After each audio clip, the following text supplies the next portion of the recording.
Noin 20-vuotias nainen raiskattiin sunnuntain vastaisena yönä. Asuntoalueen läpikävelyttä naista alkoi seurata miesjoukko. Nainen lähti juosten karkuun, miehet saivat hänet kiinni kirjaston kohdalla. Poliisi epäilee miehiä ulkomaalaistaustaisiksi.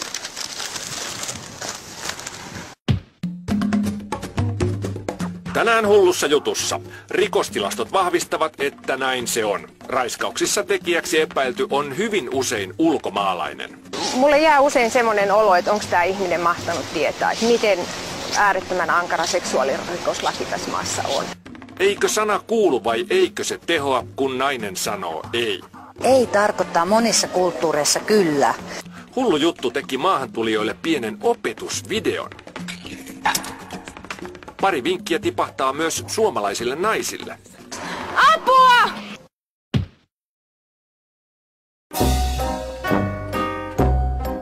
Helsingin Kaisaniemen puisto, pahamaineinen kuuluisa raiskauspuisto. Onko hurjalle maineelle katetta? Kaisaniemen puistolla on huonompi maine, mitä se on ansainnut. Tyypillinen raiskaus ei tapahdu Kaisaniemen puistossa eikä missään muussakaan puistossa. Ei todellakaan. Kaikkein tyypillisen rikospaikka on asunto. Sen sijaan kun näitä raiskausuutisia, näitä pieniä yhden palstan uutisia tavallisimmin lehdistä lukee, niin niistä tulee sellainen olo, että hyvin usein niissä tekijäksi nimetään tai kuvaillaan ulkomaalainen henkilö. Se on ihan totta, koska rikoksista epäilyistä aika iso osa on ulkomaalaistaustaisia.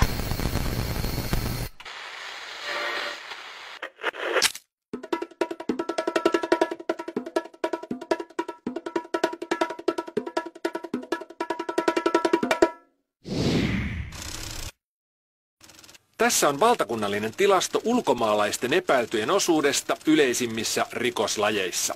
Raiskausrikoksissa näkyy selvä piikki, ulkomaalaisten osuus epäilyistä 27%.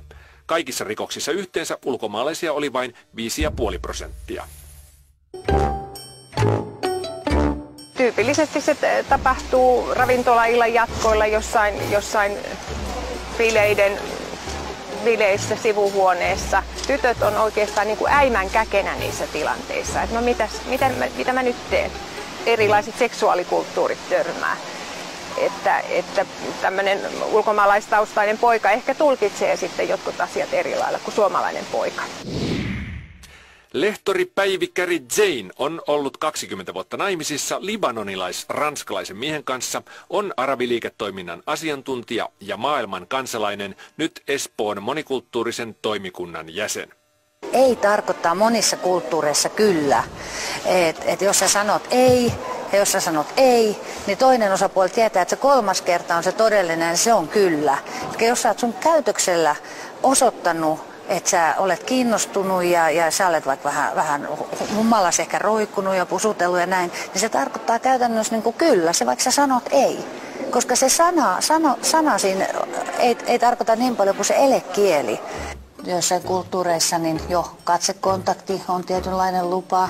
Tai sitten jos sä vastaanottat rinkkejä, vietät illan miehen kanssa ulkomaalaistaustaisen, niin se on jo lupa. Ja sitten jos nainen vielä kutsuu yöllä kylään, että se on sitten jo niin kuin suora lupa. Suomessa raiskaus on aina sen tekijän vika. Ja sitten on olemassa kulttuureita, jossa raiskaus on aina naisen vika. Tässä kotouttamisohjelmassa on tämmöinen selvä niin kuin puute, että pitäisi ihan kertoa meidän laista, meidän tavoista, myös naisiin ja naisen asemaan liittyen muuhunkin kuin, että Suomessa nainen on presidentti. Ja jotkut on sanonut mulle ihan tosi hölmistyneenä, että naisen ei hän tarkoittaa kyllä. Hänet on kasvatettu niin ja hän on kasvanut semmoisessa kulttuurissa ja hän uskoo niin. Saattaa olla, että sitten tämmöinen ulkomaalaistaustainen ei kerta kaikkiaan ymmärrä sitä, että hän on voinut syyllistyä rikokseen, varsinkin jos hän ei tässä teossa käytä mitään väkivaltaa. Epäilty hyvin usein sitten kertoo näin, että siinä harrastettiin sulassa sovussa seksiä.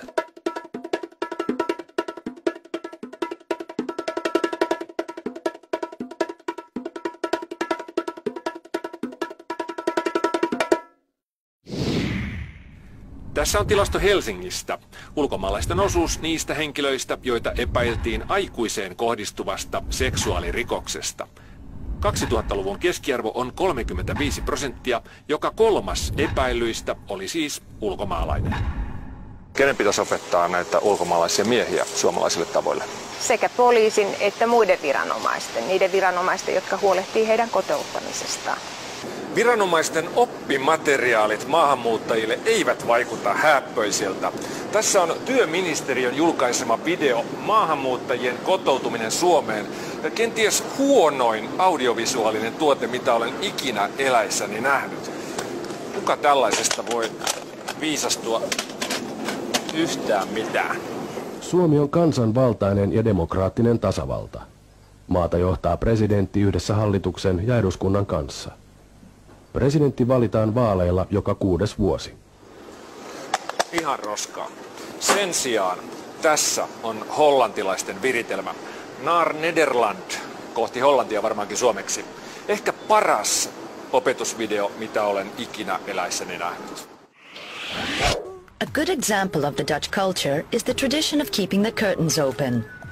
This is to let everyone know that you have nothing to hide.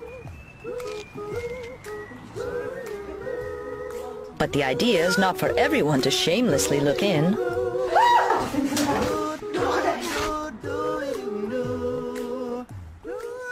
Hollantilaisten täysjärkisen ja selväkielisen videon innoittamana Hullu Juttu päätti jeesata suomalaisviranomaisia.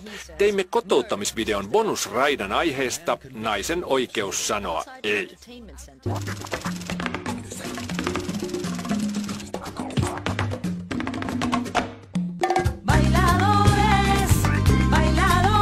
On aivan tavallista, että suomalainen nainen käy ravintoloissa yksin tai ystävättäriensä kanssa. Tavallista on sekin, että nainen juo paljon alkoholia. Se ei kuitenkaan tarkoita, että hän olisi huono nainen ja kaikkien käytettävissä. Sanoit, että sä tykkäät musta arabiaksi. Mies ja nainen tapaavat ravintolassa, pitävät toistensa seurasta. Nainen kutsuu kotiinsa jatkamaan juhlia. Perillä soitetaan romanttista musiikkia, suukotellaankin, mutta sitten nainen sanoo ei. Hän ei halua mennä pidemmälle. Hän ei halua seksiä. Onks mä tehnyt jotain pahaa? Tää ei johdu susta. Hei!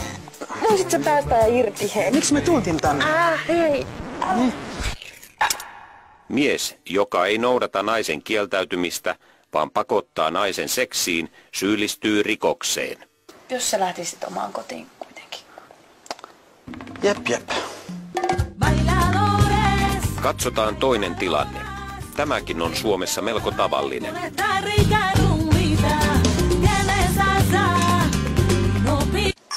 Tullaan baarista jatkoille. Nainen on juonut paljon, juo vielä lisää. Hänestä ei ole enää sanomaan ei, mutta miehen ei pidä käyttää tilannetta hyväkseen. Jos ryhtyy seksiin ilman naisen suostumusta, syyllistyy rikokseen. Tässä tilanteessa suomalainen mies vetää yleensä palttoon päälleen ja lähtee kotiin.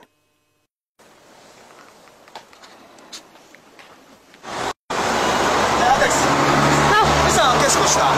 No tästä lähdet tonne päin suoraan, niin siellä tulee rautatieasema. Saaks kävellä vähän sun kanssa? No. Vähän matkan päästä. Kävele vaan, kai mä voin sua estää. Mies ja nainen kohtaavat kadulla. Jutellaan niitä näitä. Nainen vaikuttaa ystävälliseltä. Nainen hymyilee ja sekös innostaa miestä, joka ei vielä ole oppinut tuntemaan, että Suomessa naisen hymy ei vielä merkitse mitään enempää. Mies haluaa tehdä lähempää tuttavuutta, lähtee seuraamaan naista. Nainen vähän estelee, mutta mies luulee sen olevan vain peliä ja seuraa kannoilla sitkeästi.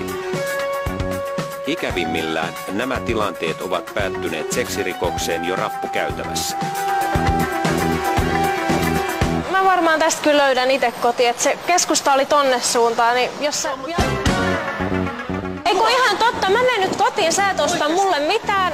Suomalaiset ilmaisevat itseään pidättyvästi ja ääntä korottamatta. Vaikka nainen ei kiellä ihan huutamalla, hänen tahtoaan pitää kunnioittaa. Mä asun tässä ja mä varmaan selviin tästä ihan yksin, että se keskusta oli tonne suuntaan. Joo, hei, kiitoksia tosi paljon. Oli tosi kiva tavata sut, Jaakko. Joo, samoin. Saanko tarjoa joskus kahvilla tai haluaisitko jossain leffaa? Tai... Ei, kiitos.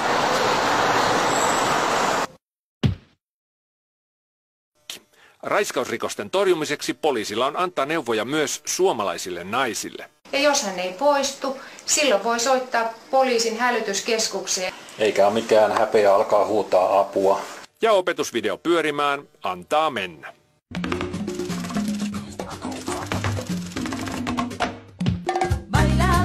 Kun joku lähtee seuraamaan sinua kadulla vasten tahtoasi, torju hänet selvästi ja suureen ääneen. Hei, nyt ihan totta. Jos et sä lähde pois, niin mä huudan apua. Sun täytyy nyt lähteä. Ota rauhallisesti. Apua! Apua! Apua! Jos et huuda apua, vaan ainoastaan haukut miestä inhottavaksi ja idiootiksi, ohikulkijat luulevat, että kyseessä on rakastavaisten riita, johon ei pidä puuttua. Tästä koko asiasta ongelmasta ei saisi puhua ollenkaan.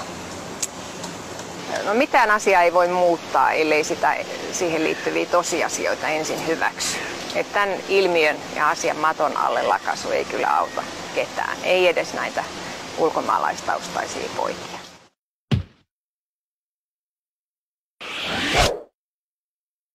Täysin hullua. Katsokaa, Tilkan entinen sotilassairaala, josta on tulossa yksityinen vanhusten hoivakoti. Sinne on tulossa filippiiniläisiä hoitajia, mikä ehkä ei lupaa hyvää suomalaisten hoitajien palkkavaatimuksille, mutta myös vanhusten on syytä hieman varautua Filippiinojen tuloon, jos heitä alkaa tulla sieltä enemmänkin. Filippiinothan osaavat englantia, mutta ehkä vanhuksen on hyvä osata muutama sana filippiinon kieltä, se tekee varmasti vaikutuksen. Opetankin muutamia tyypillisiä vanhainkotifraaseja filippiinon kielellä.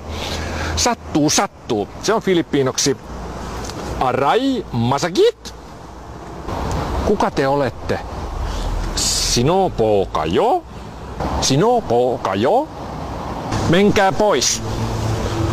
Umalis kayo dito? Ja vielä, haluan kotiin. Gusto kong umuwi. Viimeinen tavun tärkein ja intonaatio nousee siinä. Täysin hullua.